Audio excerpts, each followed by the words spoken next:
1 aos Tessalonicenses, capítulo 2, versículo 13 ao versículo 20. Acompanhe com fé a leitura da palavra de Deus. Temos mais uma razão para incessantemente dar graças a Deus. É que ao receberem a palavra que de nós ouviram, que é de Deus, vocês a acolheram, não como palavra humana, e sim como em verdade é, a palavra de Deus, a qual está atuando eficazmente em vocês, os que creem. Tanto é assim, irmãos, que vocês se tornaram imitadores das igrejas de Deus, que se encontram na Judéia e que estão em Cristo Jesus. Porque também vocês sofreram da parte de seus patrícios as mesmas coisas que eles, por sua vez, sofreram dos judeus, os quais não somente mataram o Senhor Jesus e os profetas, como também nos perseguiram, não agradam a Deus e são adversários de todos, a ponto de nos impedirem de falar aos gentios para que estes sejam salvos, a fim de encherem sempre a medida de seus pecados. A ira, porém, caiu sobre eles definitivamente. E nós, irmãos, estando separados de vocês por breve tempo, ficando longe dos olhos, mas perto do coração, com muito mais empenho e com grande desejo, procuramos ir vê-los pessoalmente. Por isso, quisemos ir até vocês, pelo menos eu, Paulo, por mais de uma vez. Porém, Satanás nos barrou o caminho. Pois quem é a nossa esperança, ou alegria, ou a coroa em que nos gloriamos na presença de nosso Senhor Jesus em sua vinda? Não é verdade que são vocês? Sim, vocês são realmente a nossa glória e a nossa alegria. Amém? Vamos orar? Deus, abra os olhos do nosso coração, para que possamos compreender o que acabamos de ler, mas não só compreender, que isso se torne parte de quem nós somos, possamos receber a Tua palavra e que ela possa atuar a partir de nós. Oramos assim em nome de Jesus, amém. Suponhamos que você seja um cristão, um discípulo de Jesus. Como alguém se torna um discípulo de Jesus? Essa pessoa ouve o Evangelho, crê no Evangelho, se entrega a Cristo, e então ela recebe bênçãos espirituais, como a palavra de Deus diz. Ela recebe perdão dos seus pecados, ela recebe salvação eterna, agora ela tem uma esperança de vida eterna ao lado de Deus, na pátria celestial, e então ela se alegra, ela se anima com tudo isso. E talvez você, se você realmente é um discípulo de Jesus, isso já aconteceu com você. Mas, ao longo da caminhada, ao longo da jornada cristã, você começou a enfrentar algumas dificuldades. Ninguém te avisou disso. Ninguém te falou que as coisas também seriam difíceis. Sofrimentos por causa da fé, por crer em Jesus. Talvez a rejeição ou mais chegados, pessoas de dentro da sua própria casa, amigos de infância que agora não querem mais saber de você, que na verdade querem ver você tropeçar e abandonar essa nova fé. Talvez a separação de crentes maduros que foram um exemplo para você. O tempo passou e você perdeu aquele discipulador, aquela discipuladora, Jesus levou ela. Ou por questão de mudança de cidade, agora você fica sem referência. Talvez planos, projetos espirituais, coisas que você queria fazer na vida da igreja, que você gostaria de ver a igreja fazendo, mas as coisas parecem que não andam. E aí você se questiona, mas é para Deus, é obra de Deus, por que as coisas não andam? Talvez sejam lutas, desafios em relacionamentos dentro da igreja. crentes, que na teoria deveriam trabalhar juntos, em amor, em serviço, em edificação. Mas há atrito, há faísca, e isso machuca. Como lidar com situações assim? Como encarar as dificuldades da vida cristã? Como é possível mantermos a fé diante de tanto sofrimento, diante de tanta oposição, diante de tanto ataque satânico? Como manter o amor? Como manter a esperança viva diante de tantos pecados que nós vemos na igreja, diante de tantos problemas de relacionamento que nós temos? Nós precisamos de uma visão espiritual da vida cristã. Uma visão espiritual do que significa a igreja. Nós precisamos especialmente de uma visão espiritual das dificuldades.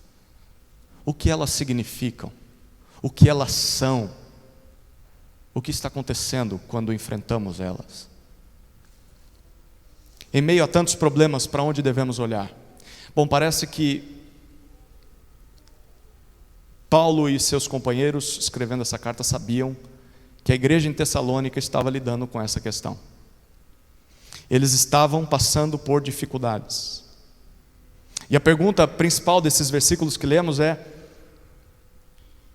como ter uma visão espiritual das dificuldades da vida cristã? Como?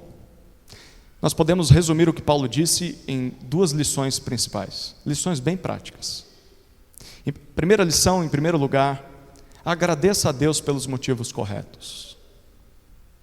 Você quer ter uma visão espiritual das dificuldades cristãs, das dificuldades na vida da igreja? Agradeça a Deus pelos motivos corretos. Versículos 13 a 16. Segunda lição prática: lembre-se das coisas que mais importam. Lembre-se das coisas que mais importam, versículos 17 a 20. Então, em primeiro lugar, a primeira lição prática: como ter uma visão espiritual das dificuldades na vida cristã. Primeira lição: agradeça a Deus pelos motivos corretos.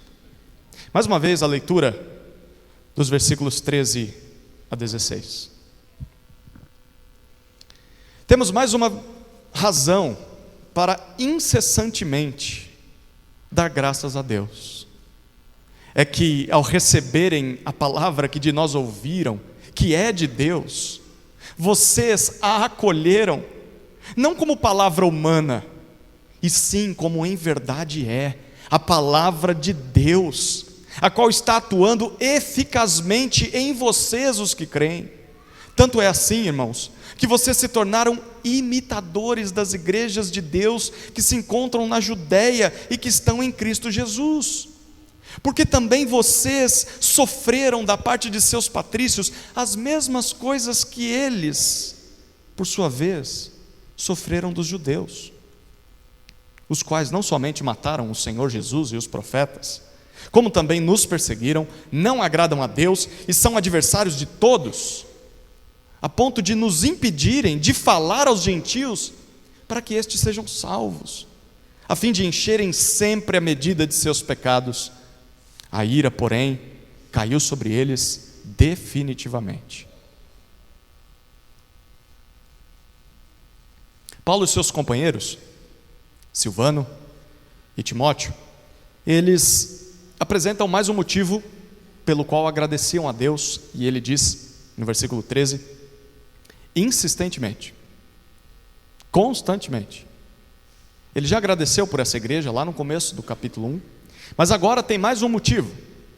E o motivo, a gente pode identificá-lo ou dividi-lo em duas partes. A primeira parte está no versículo 13. A primeira parte desse motivo de gratidão é que vocês receberam a palavra de Deus. Perceba, no versículo 13, Paulo lembra de quando pregou o evangelho em Tessalônica. Ele ficou 3 ou 4 semanas ali, antes da oposição crescer, ele ter de fugir de lá, porque senão ia matá-lo e matar os crentes em Tessalônica. Então ele fugiu de madrugada, e Paulo diz: o que eu falei naquele dia, ou naqueles dias? O que diz o versículo 13? Eu falei a palavra de Deus. Ele usa essa expressão 2 vezes. Ele pregou o Evangelho. Ele mostrou como o Antigo Testamento, todas as promessas de salvação do Antigo Testamento se cumpriram em Jesus. E como isso estava disponível a eles também que não eram judeus, ali em Tessalônica. E qual foi a reação dos tessalonicenses? Ele diz no versículo 13: vocês receberam a palavra que nós pregamos? Vocês acolheram essa palavra? Vocês aceitaram o que nós dizíamos? Não como mera palavra humana, não como ideias que estavam apenas na nossa cabeça, ninguém mais pensava como a gente, mas só a gente pensava assim. Não. Vocês não receberam o que a gente disse também como teorias que nós mesmos pensamos, ou filosofias humanas, terrenas. Não, vocês acolheram o que a gente pregou como de fato era o que a gente estava falando, como palavra de Deus. A palavra que Paulo usa aqui para receber ou acolher, talvez esteja assim na sua versão, traz a ideia de dar as boas-vindas da sua casa para alguém. Mas não dar as boas-vindas apenas para um hóspede que vai chegar e vai ficar ali por alguns dias ou algumas horas. Em que sim, ele é bem-vindo, você preparou uma refeição para ele, o melhor lugar na sala, ou talvez ele vai passar 1 ou 2 dias, você preparou um quarto para essa pessoa, mas logo logo ela vai embora. Quando o visitante, o hóspede, fica mais do que o tempo planejado, a gente já começa a se sentir mal, né? Não que isso aconteça quando a sogra visita a sua casa. Não é assim, a gente fica meio assim, poxa vida, era só algumas horas, a pessoa está passando o dia aqui. Era só alguns dias, ele está há semanas aqui. Não é isso que Paulo está falando aqui.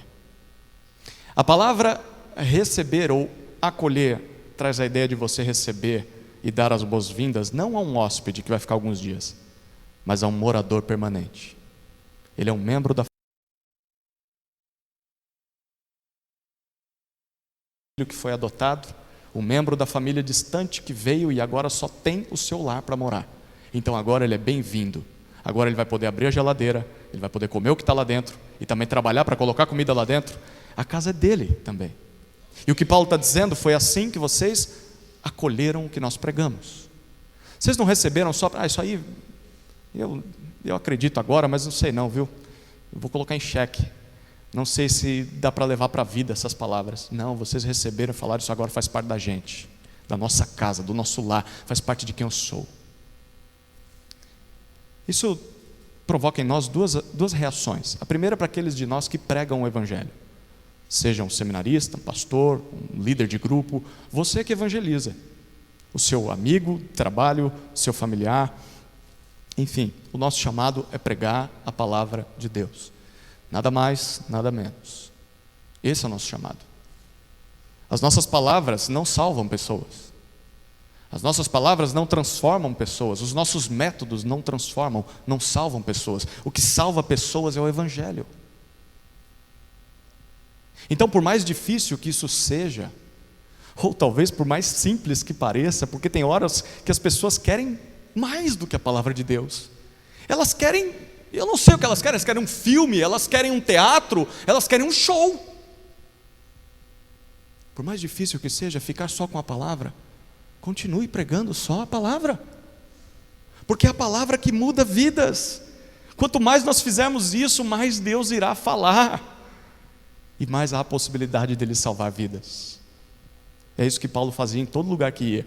Ele era um homem culto, um homem que conhecia a filosofia romana, um homem que conhecia os clássicos da literatura, os filósofos, mas ele pregava o Evangelho, e é isso que nós devemos pregar. Ao mesmo tempo, tem uma reação para nós que ouvimos a pregação. Quando você ouvir a pregação da palavra, olhe para o que essa igreja fez e aprenda uma coisa. Nós devemos receber a palavra, se ela está sendo pregada a partir da Escritura, se o que está sendo dito é o que está na Bíblia, nós devemos receber o que está sendo dito. Acolher, dar as boas-vindas para a nossa alma. Então isso significa que enquanto você está ouvindo uma pregação, você não devia desligar e colocar a mente no piloto automático. Ficar imaginando o que você vai comer quando voltar para casa. Você deveria estar trabalhando nesse momento. Agora é o momento de trabalho. Eu estou trabalhando, anunciando a palavra para vocês, e vocês também estão trabalhando, ou deveriam, ao receber essa palavra. Exige esforço. dedicação, em ficar acordado, em prestar atenção, em abrir a alma para o texto e dizer: Deus, eu quero que isso seja bem-vindo em mim, eu quero que isso transforme a minha vida. De nada adianta ouvir, mas não receber a palavra. De nada adianta tratar a palavra como um hóspede, mas não como uma moradora permanente na sua vida. Se você não fizer isso, nunca vai ser transformado pela palavra.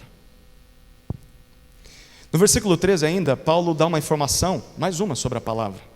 Ele diz, no finalzinho do versículo, que essa palavra está atuando eficazmente nos Tessalonicenses, os que creem, em vocês os que creem. A palavra atuar aqui é a palavra que deu origem no nosso português para energia. O termo grego que Paulo usa é o que deu origem à energia.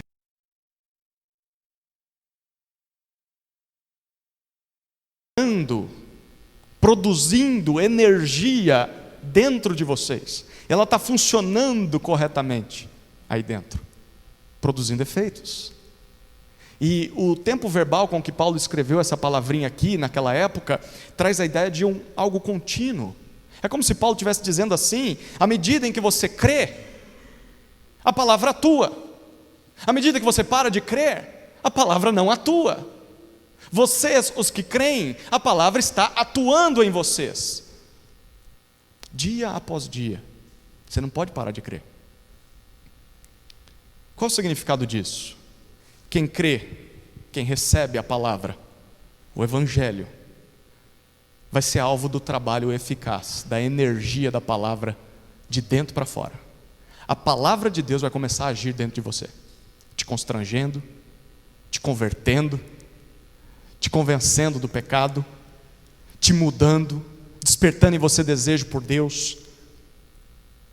Mas pense no oposto. Se você simplesmente ouve, mas não acolhe, nada vai acontecer. Então é necessário continuamente receber e crer na palavra que você ouve semana após semana. Isso significa pelo menos 3 coisas para nós. Primeiro, que se você quer que a palavra de Deus te mude, se você quer que ela te transforme, e eu acho que se você está aqui hoje, eu acho que você quer, não quer? Bom, pelo menos eu espero que você queira isso. Nós estamos aqui porque precisamos de ajuda de Deus, queremos transformação. Então, se você quer isso, você precisa continuar recebendo a palavra, crendo na palavra dia após dia.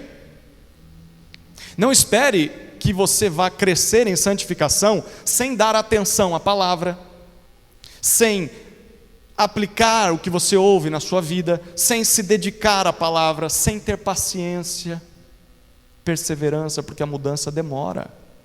É um grão de cada vez, um dia de cada vez, mas lá na frente você vê a diferença. Paciência. É um trabalho de longo prazo. Mas isso também significa que, se é assim que Deus trabalha, é possível verificar quem tem recebido e crido na palavra. Sim ou não? Bom, se não há transformação ao longo do tempo na vida de uma pessoa, tem alguma coisa de errado. Ou essa pessoa não creu de verdade, ele é um descrente, mas acha que é crente, ou ele não tem crido como deveria, como cria lá no começo. Não tem recebido a palavra tanto quanto deveria estar recebendo.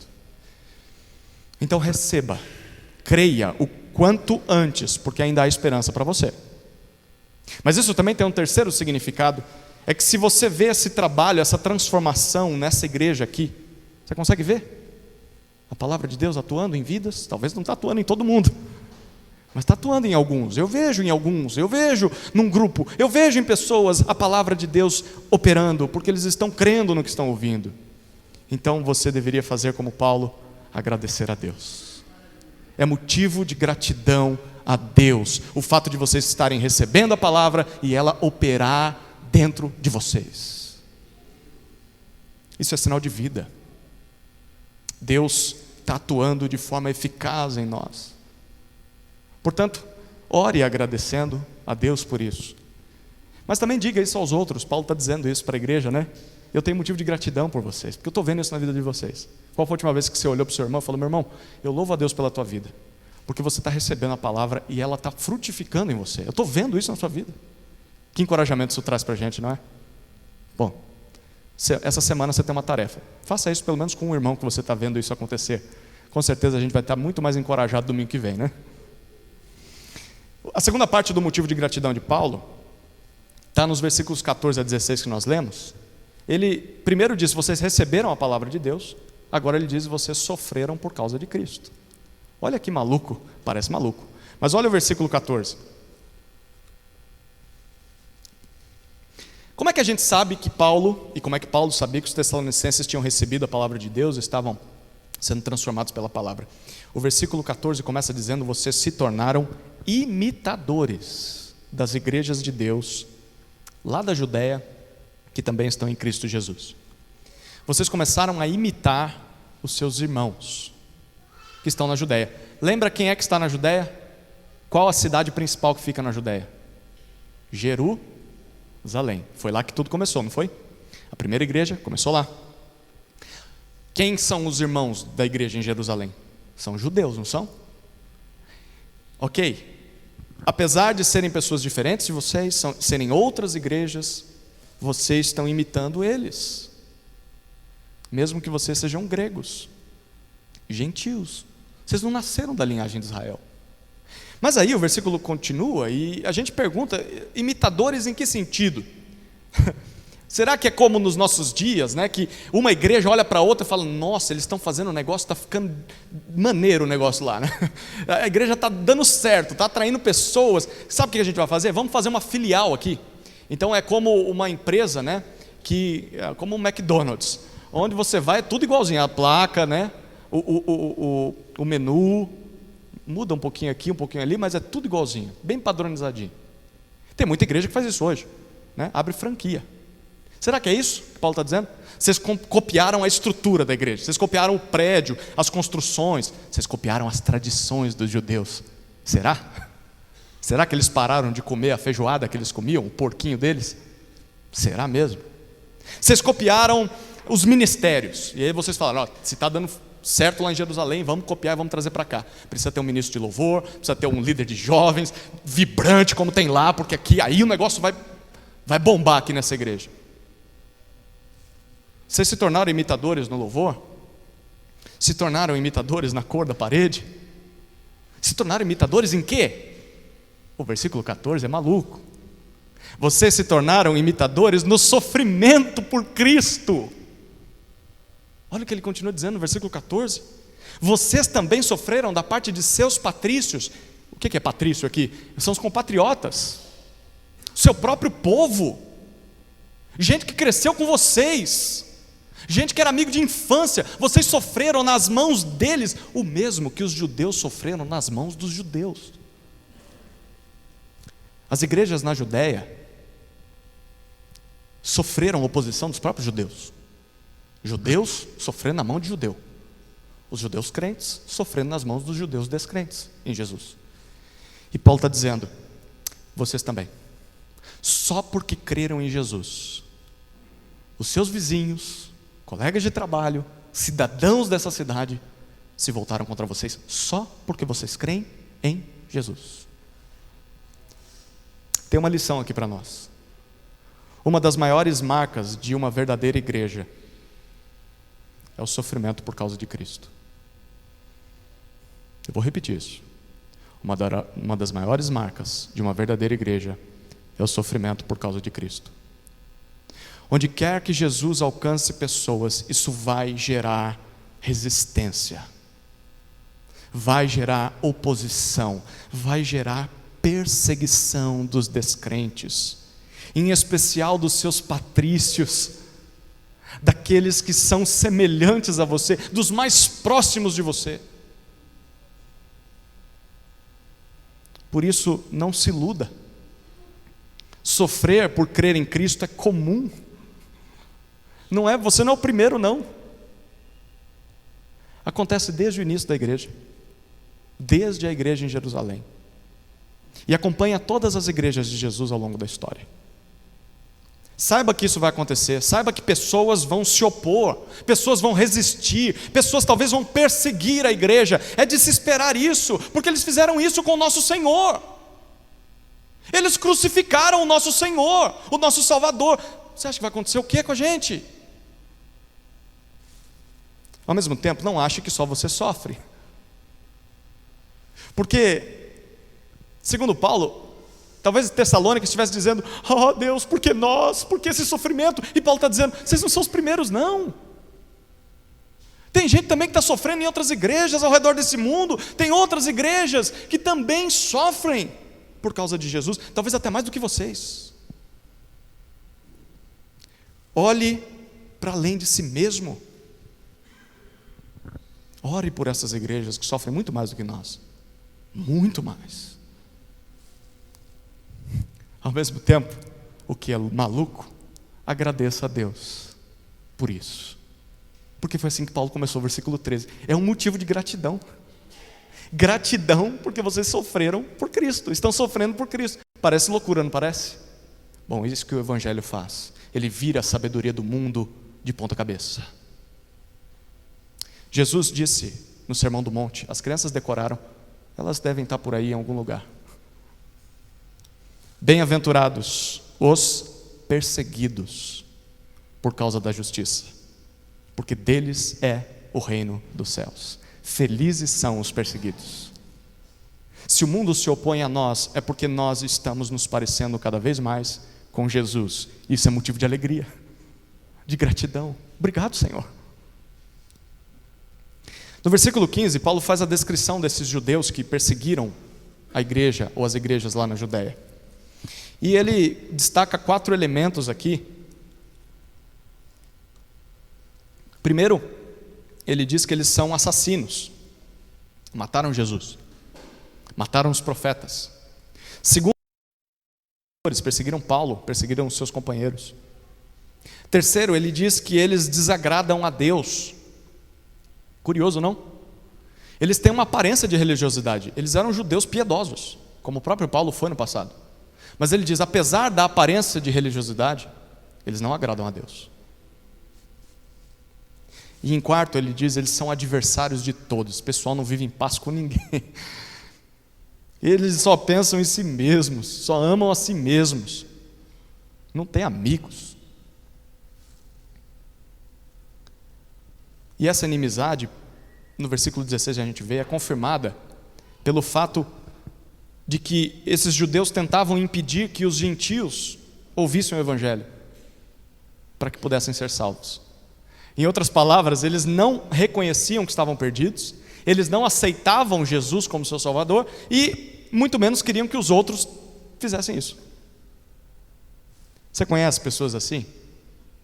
Não quer a salvação para si, mas também não quer que os outros ouçam e sejam salvos. Conhece?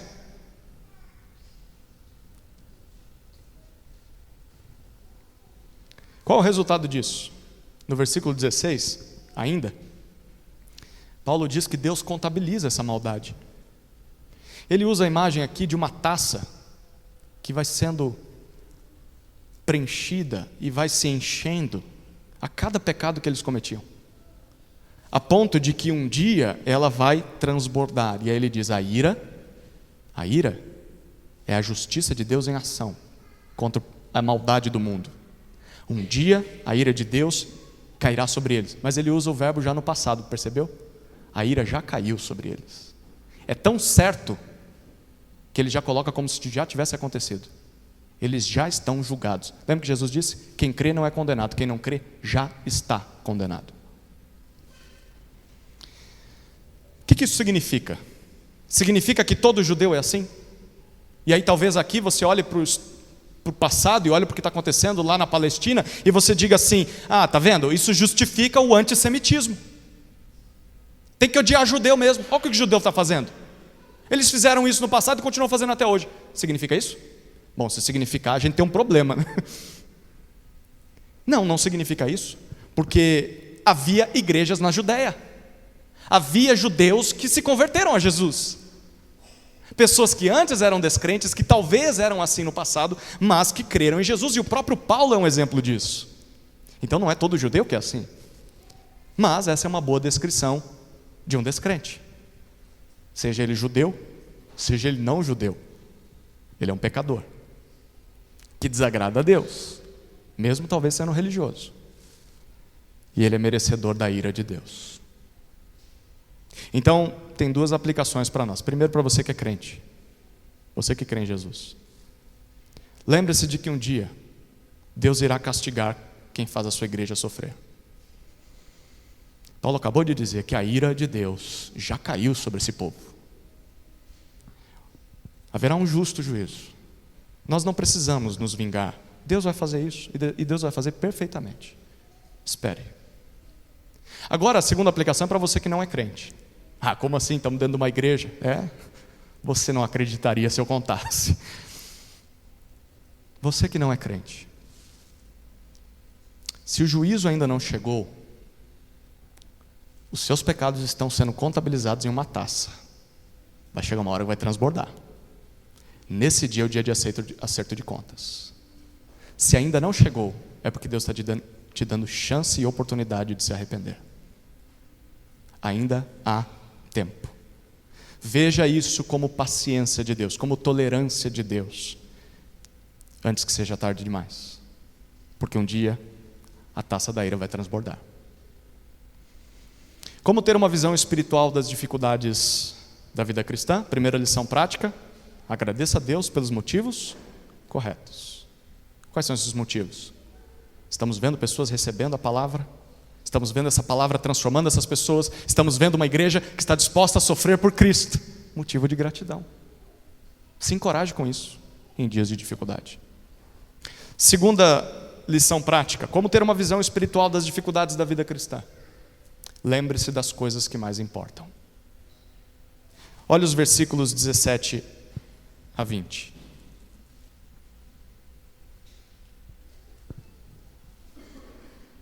E nós, irmãos, estando separados de vocês por breve tempo, ficando longe dos olhos, mas perto do coração, com muito mais empenho e com grande desejo, procuramos ir vê-los pessoalmente. Por isso, quisemos ir até vocês, pelo menos eu, Paulo, por mais de uma vez. Porém, Satanás nos barrou o caminho. Pois quem é a nossa esperança, ou alegria, ou a coroa em que nos gloriamos na presença de nosso Senhor Jesus em sua vinda? Não é verdade que são vocês? Sim, vocês são realmente a nossa glória e a nossa alegria.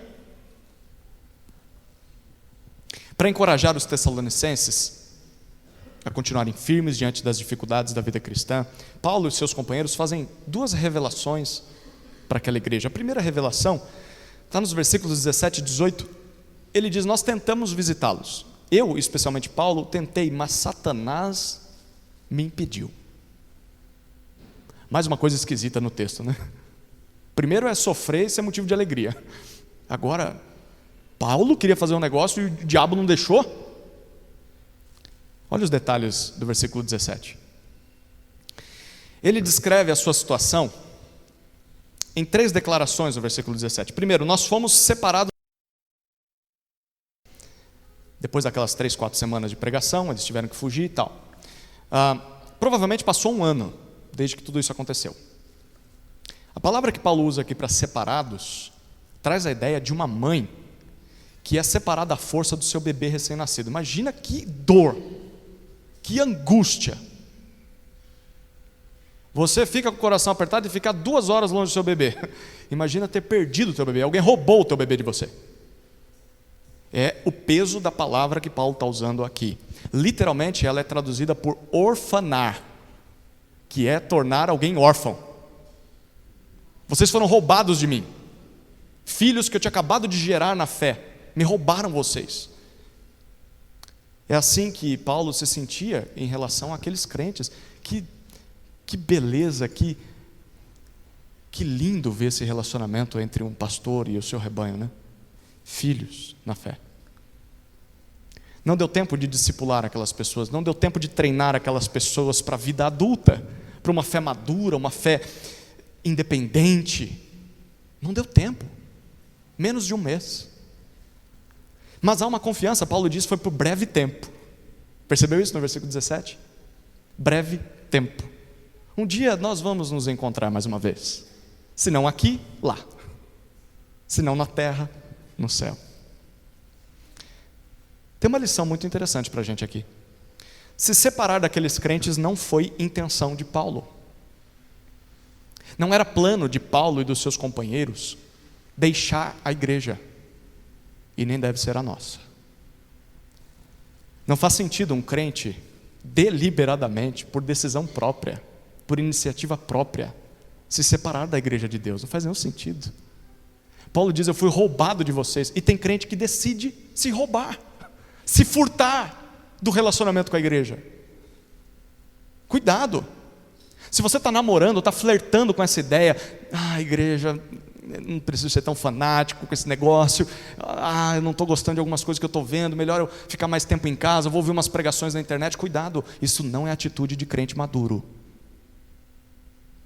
É atitude de crente infantil.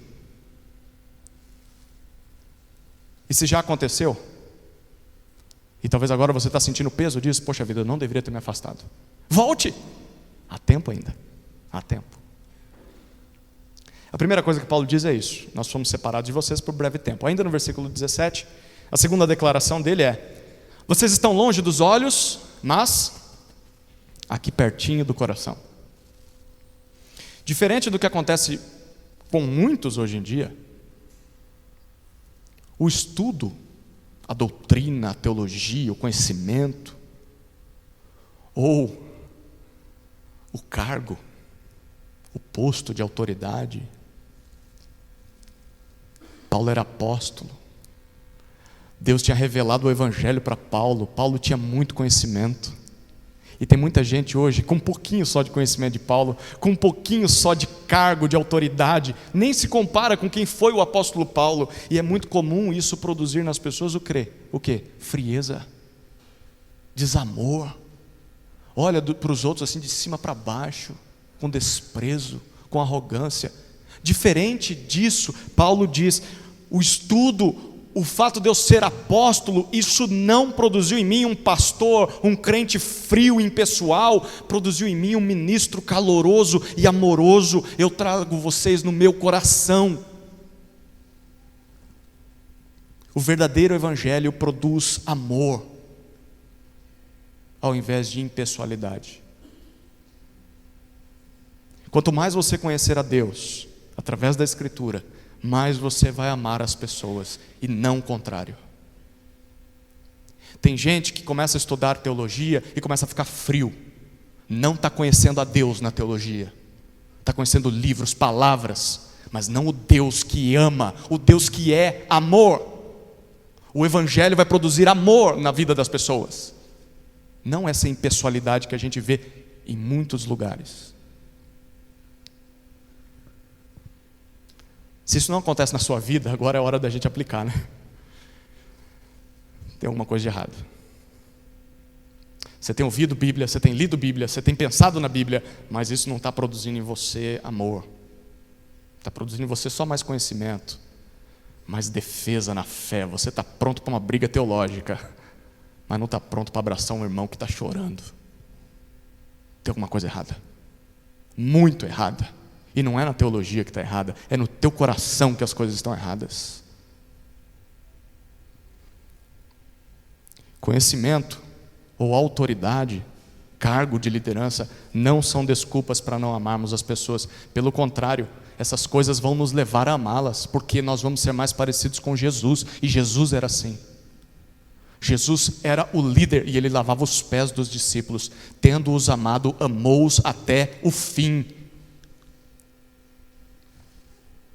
A terceira declaração de Paulo no versículo 17 é: com muito trabalho, com muito desejo, procuramos ir vê-los pessoalmente. Aqui nós vemos que o afeto, o amor de Paulo e de seus companheiros se tornou em ação prática. Eles não ficaram só falando: como eu queria ver vocês, como eu amo vocês. Não, ele diz: nós nos esforçamos, nós desejamos muito revê-los presencialmente. Essa deve ser a nossa postura diante da temporária separação que nós temos entre os nossos irmãos. Existe uma temporária separação entre nós, não existe? Depois que você despede aqui dos irmãos, come a sua esfirra e vai para casa, o que vai acontecer? Talvez você vai passar 5, 6, 7 dias sem ver esse irmão. é uma separação temporária.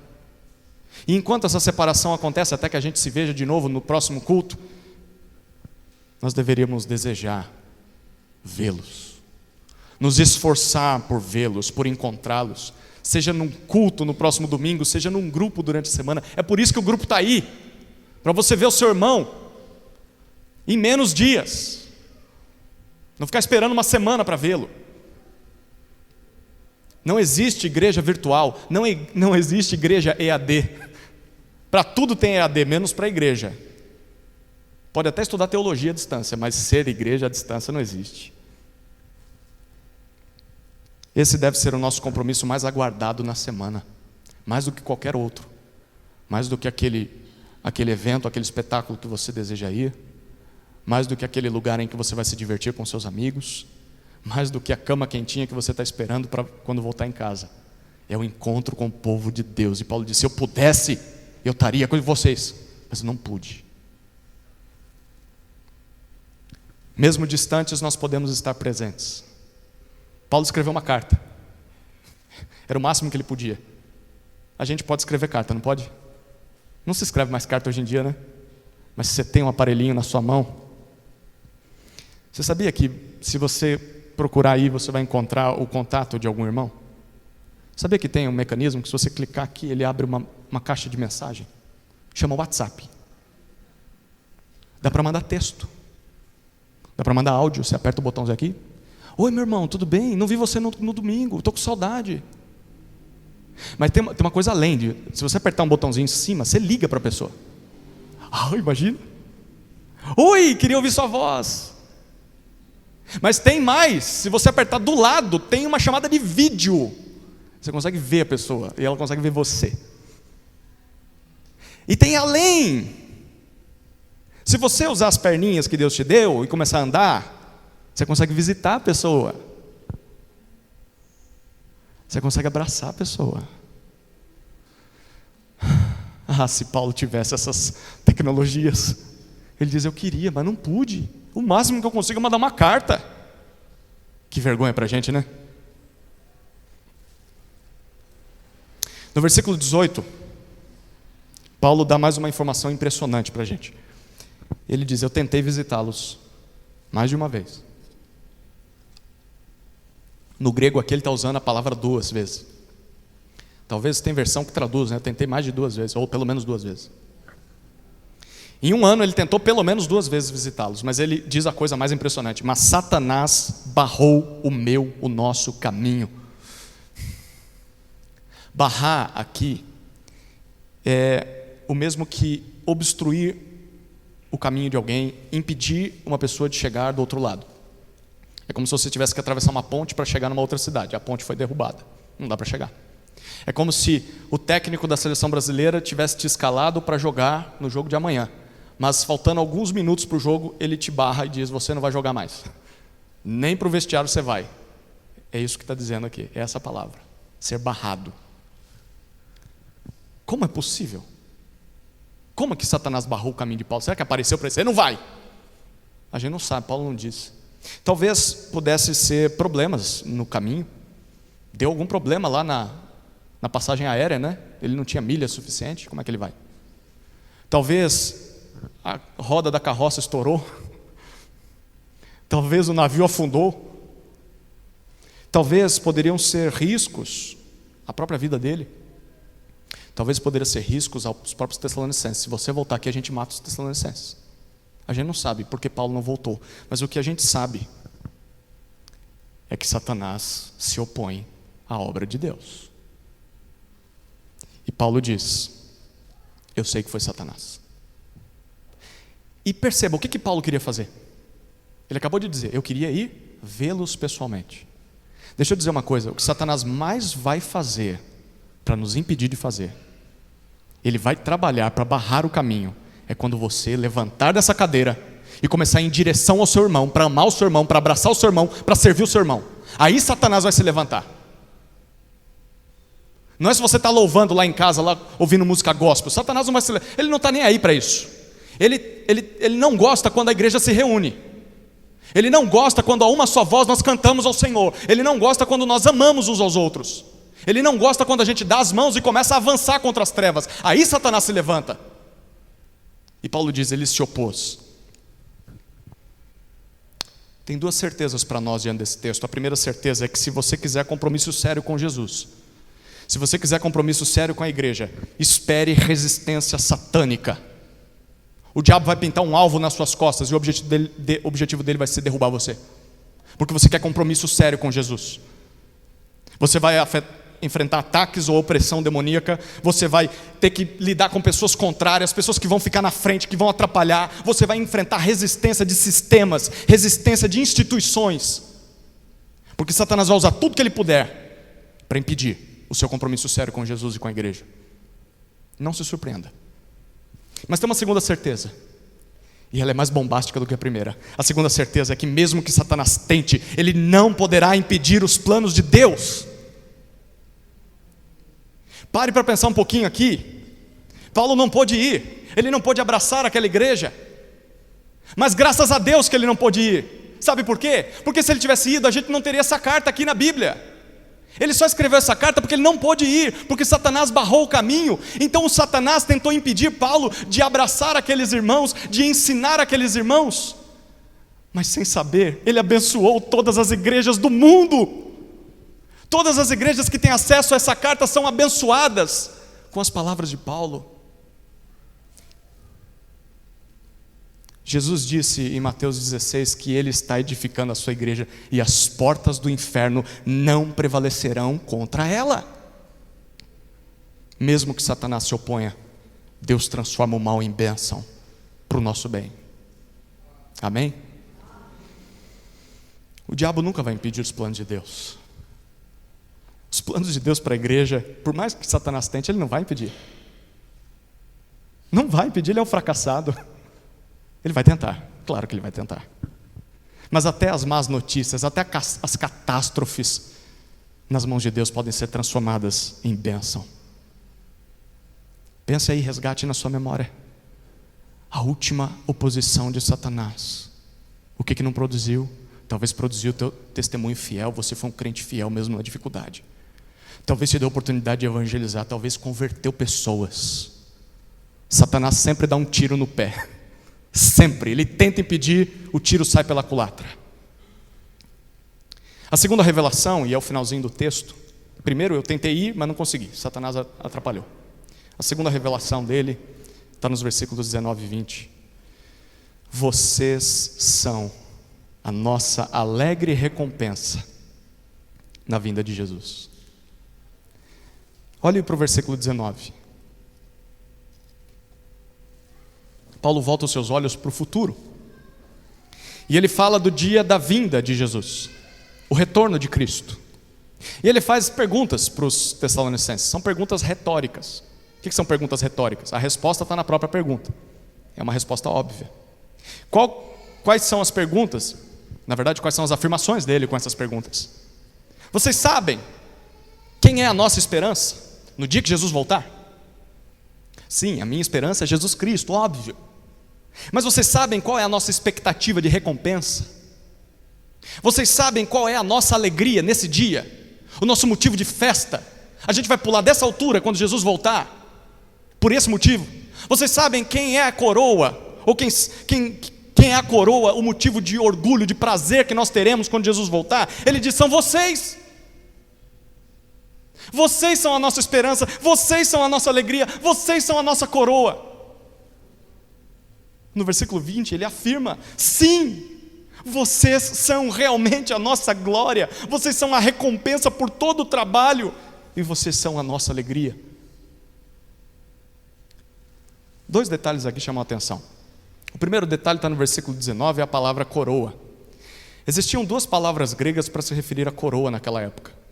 A primeira palavra trazia a ideia de uma coroa que era passada de pai para filho. Quando um rei estava coroando o seu filho, o príncipe, como novo rei, ele passava aquela coroa para o filho. Essa coroa tinha um nome. Era uma coroa assim que era herdada, você não fazia nada por merecer, você só nasceu numa família de sangue azul, simplesmente, nobre. Mas existia uma segunda coroa.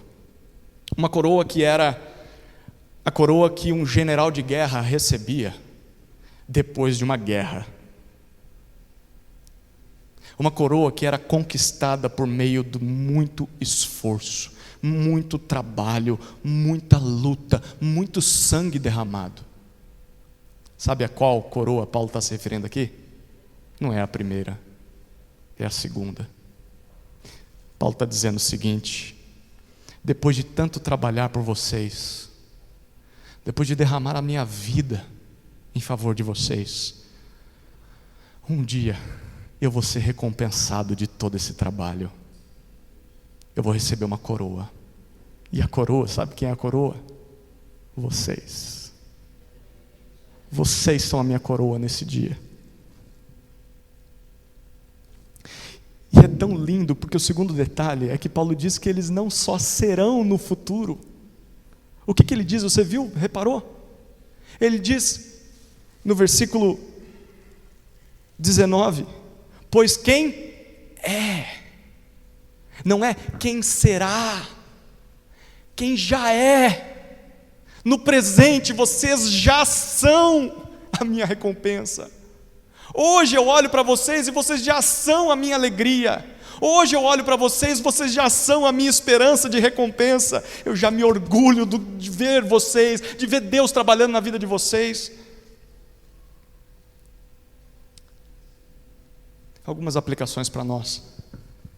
Nós devemos trabalhar e servir a igreja de Jesus, tendo em vista o dia do seu retorno. Era para lá que Paulo olhava. Por mais difícil que seja hoje, talvez está sendo muito difícil para você conviver nessa igreja, servir nessa igreja. A jornada está sendo difícil porque você enfrenta resistência, cara feia das pessoas, gente que não quer falar com você, gente que não abre o coração para a palavra, gente que não se permite ser trabalhado pela palavra, e você está enfrentando dificuldade. Por mais difícil que seja, haverá um dia em que nós vamos prestar contas, quando Jesus vier, e nós vamos prestar contas de como servimos e de como amamos essas pessoas.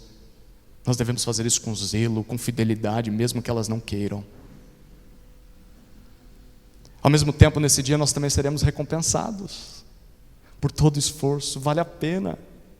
Vale a pena se dedicar, vale a pena se entregar. O maior prêmio por servir a Deus, o maior prêmio por servir a igreja de Deus não será dado a nós nesse mundo. Se você está esperando tapinha nas costas, se você está esperando a igreja te levantar e te exaltar, esqueça, você não vai ter isso nessa terra. O maior prêmio será dado quando nós nos encontrarmos com o nosso Jesus. Olhe para esse dia.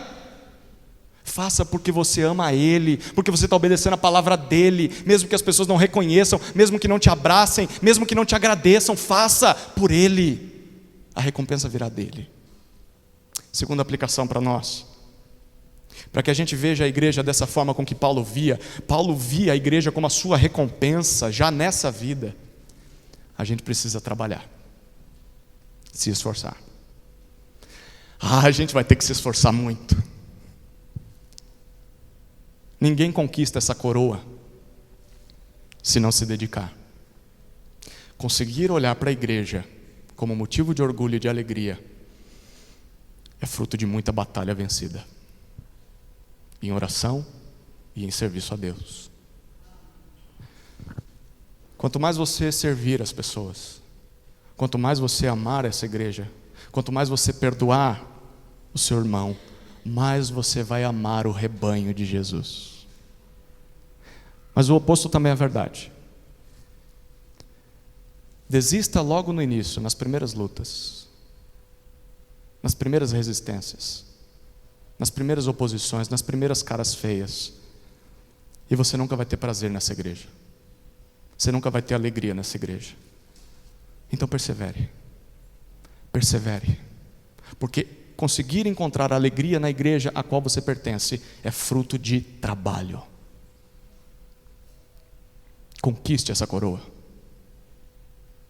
Terceira e última aplicação. Se nós vivermos dessa forma, os nossos ministros também poderão dizer o mesmo a nosso respeito, que se alegram em nós. Pense nessa igreja recebendo essa carta. Gente, que encorajamento, né? Num dia de sofrimento, o seu pastor te mandando uma carta dizendo: você é meu motivo de alegria. Você é meu motivo de gratidão a Deus todos os dias. Você é o motivo de eu não parar no ministério. Você é a minha recompensa. Que encorajamento. Mas se a gente não se esforçar, se a gente não fizer a nossa parte para conseguir olhar para a igreja dessa forma, amando uns aos outros, servindo uns aos outros, se a gente só viver em murmúrio, se a gente só viver em fofoca, se a nossa vida for marcada por negligência, por desinteresse nas coisas de Deus, se a gente for marcado por abandono, eu não quero saber desse negócio, teimosia, dura serviço, eu não vou aceitar essa mudança, obstinação. Se a nossa vida é marcada por insubmissão, claramente a direção é dada, a igreja diz, eu não vou para lá, eu vou ficar aqui, eu finquei minhas raízes aqui, eu não vou obedecer à escritura que está clara, mas eu não vou fazer. Se a nossa vida é marcada por isso, por frieza, por desamor uns pelos outros, como é que os nossos pastores, como é que os nossos líderes vão olhar para nós e dizer que nós somos a sua alegria? Na verdade, nós somos o seu fardo, nós somos o seu peso, nós somos o seu desprazer.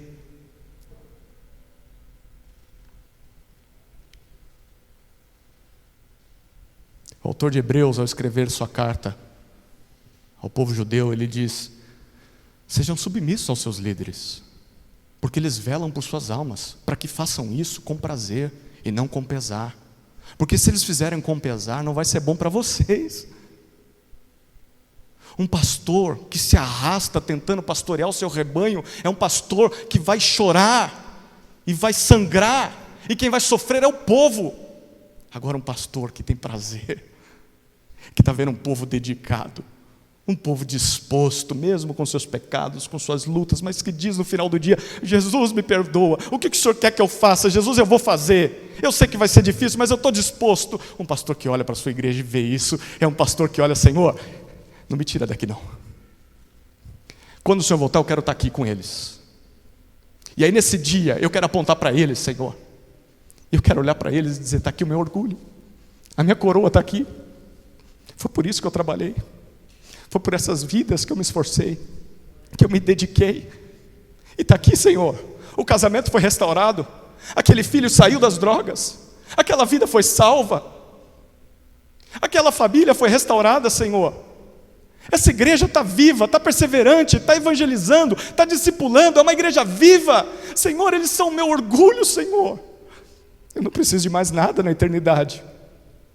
só de ver eles lá já vai ser a minha coroa, só de ver eles lá vai ser a minha recompensa.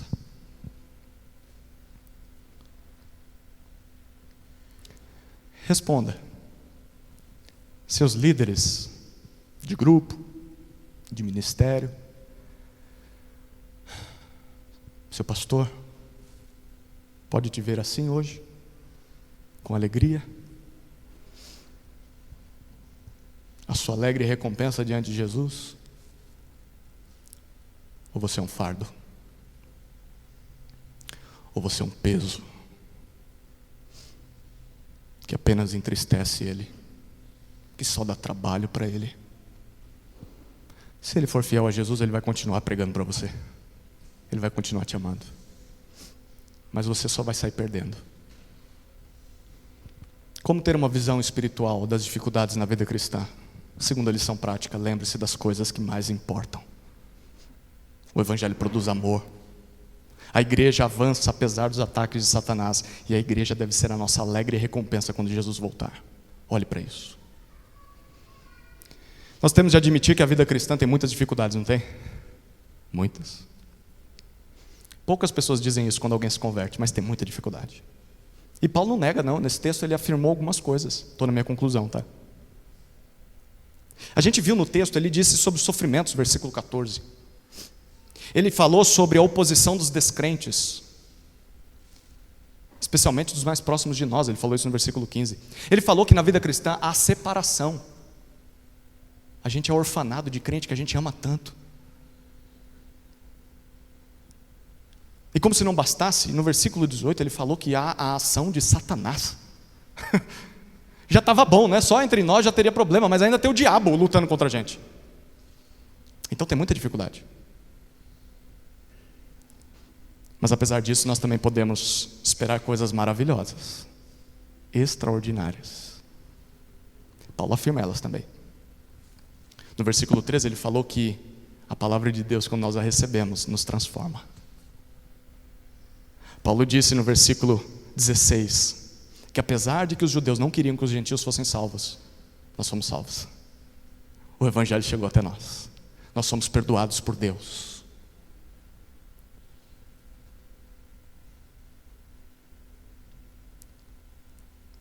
Nós também enfrentamos a separação momentânea. É tão bom quando a gente está junto com a igreja, né? Mesmo assim, as diferenças, a gente se sente em casa, mas a gente tem que voltar para casa. E aí a luta, a gente se sente sozinho muitas vezes na semana.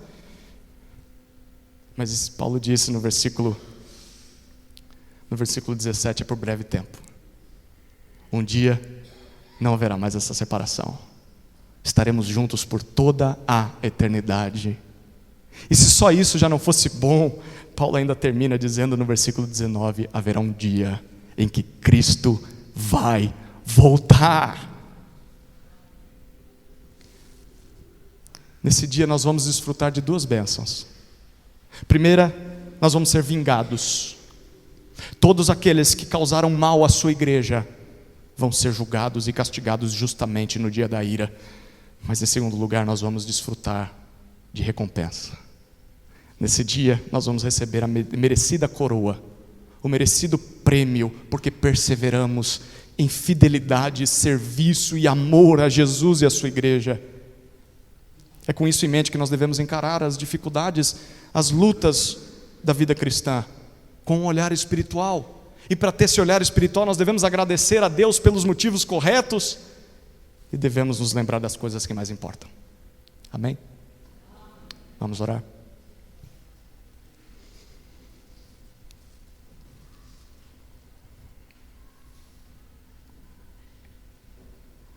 Senhor, faltam-nos palavras para agradecer por um texto como esse. Um texto que desperta o nosso coração e que nos mostra quão pessoal e quão amoroso era o coração de Paulo. E como isso nos anima, Senhor. As dificuldades que nós temos, todas as igrejas na história sofreram. Não é novidade, mas nos anima também, Senhor, ao saber que ainda assim o Senhor sempre nos abençoa, com perseverança, com crentes fiéis, com pastores que zelam pelo rebanho. Obrigado por isso, Senhor. Que no dia do Teu retorno possamos estar aqui. E quem dera esse dia fosse num dia de culto, quem dera fosse agora, poderia ser. E que nesse dia a gente possa olhar um para o outro e dizer: Senhor, está aqui a minha coroa. Não precisa me dar mais nada. Só o meu irmão já basta. Só viver a eternidade ao lado dele já é minha recompensa. Produza esse tipo de amor em nós, Senhor. Em nome de Jesus. Amém.